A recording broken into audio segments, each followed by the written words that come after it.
Hi everyone. Okay, what we got here now is I want to say, it's very very quiet here. I'm at the back of the Hope Centre. It's very quiet. Um, what I want to say, a lot of NGOs have left. They've gone up to Igomini, the good NGOs. They've gone up to Igomini and places like this, and they've gone into Piraeus and stuff like this. Um, we're losing one of our best at the end of the month. They're going to stay here on the north of the island till the end of the month, another week or so, and then they're going south. And that's the Hellas lifeguards, Manya and Spiro and Nico and everyone else. I mean, it's a fantastic team. They've been here since November. We've looked after them as best as we can. They've saved thousands and thousands of lives. I mean, they've had their problems. They still have problems, I think, with some abusive photographer and that.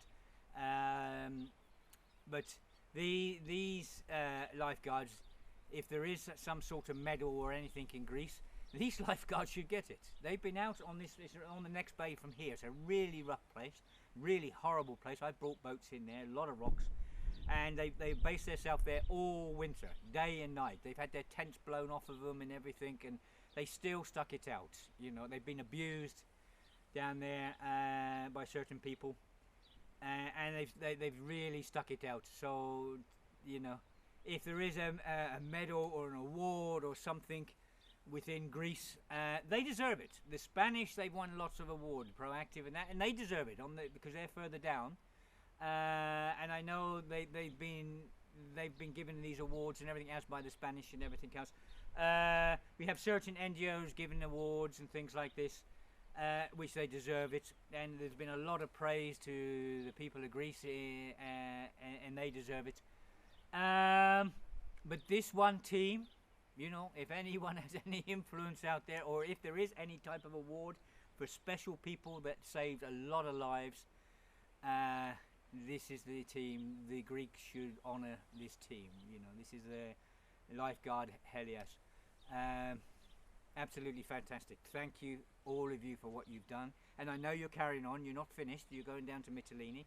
And if it comes again here, which is a great possibility, and I know you're going to come straight back up to help us. And I really thank you so much. And I really hope you get some sort of praise in Greece for what you've done. Anywhere else in the world, believe me, you'll be mega heroes. You'll be mega heroes for what you've done here. So, thank you very much. Okay, the other thing I'd like to say is about the NGOs. We've lost a few. We've had our problems, obviously. You know what I feel about NGOs and aid agencies. I'm not their greatest hero. We've had NGOs that we're having problems with. And we've had problems with. And we're backing off them. There was one thing happened in February with one particular.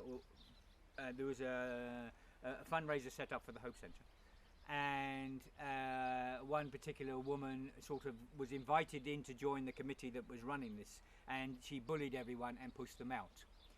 I arrived in England because I was there for conferences and stuff, and I wanted to go to this benefit, because my daughter Eleni was playing guitar there. And when we actually arrived, we'd booked into this hotel to be at this benefit and everything else, and I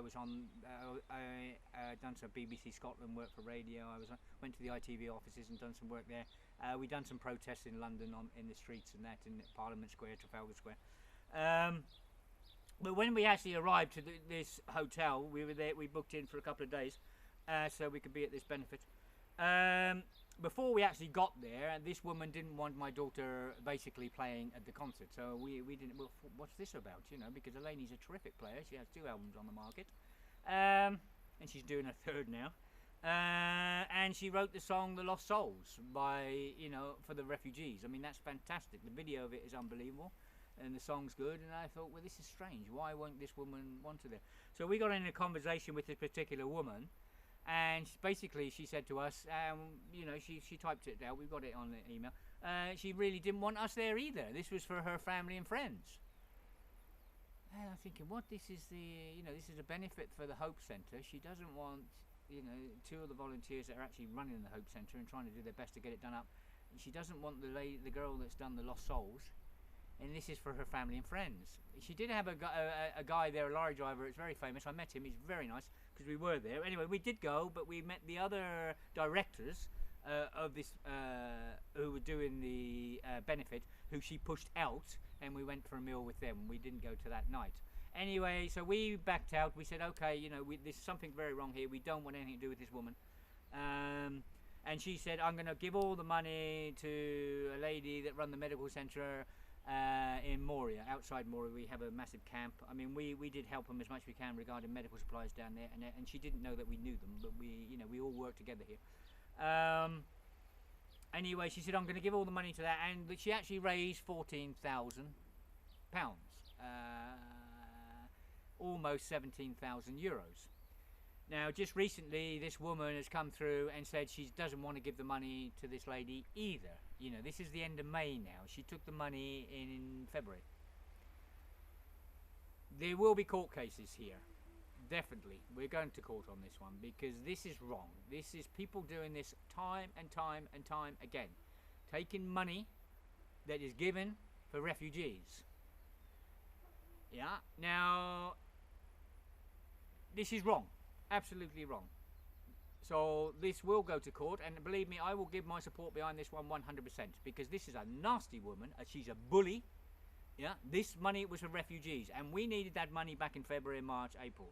We needed it, and you've held it back, held it back, held it back. You said you're going to give it all to the medical centre in Moria, and now you're not going to give it to them either. I mean, they're up in Igomini now. Yeah. So where is this money, dear? Where is it? Where's this 17,000 euros? And it won't be long, your name will be spread everywhere, believe me. And you keep saying your husband's a lawyer. Well, he's going to have his work cut out, believe me, because we're going to have a lot of lawyers on this one. Okay? You deserve it. Other aid agencies, we're having a battle with a very good one at the moment. Basically, they gone and basically they tried to rip us off, and they say it's all a big mistake. It's not a mistake because they sent emails with all the paperwork on it and everything else. We have all that. Okay, that's being left in the hands of someone else. We have several more that, you know, promise things and they're hiding it.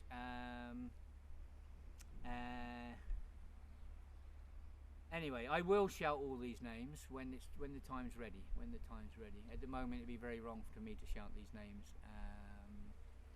You know, there's a lot of people collected money and it's stuck in bank accounts and things like this. It won't be long and it will all come out. I'm pretty sure.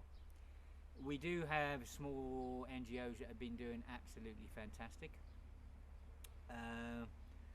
And I do trust them, you know, and I really do. They are fantastic, and we've had NGOs come here and they've literally run out of money completely, and they haven't had enough money even to get flights back home. So they've got so involved in everything and they've given everything away, and because they've been helping and feeding and everything else. Anyway, okay, that's I think that we'll leave that one there for now. You know, there's a lot of things to be covered here at the moment. If it comes again, we're a lot more prepared than we were last year.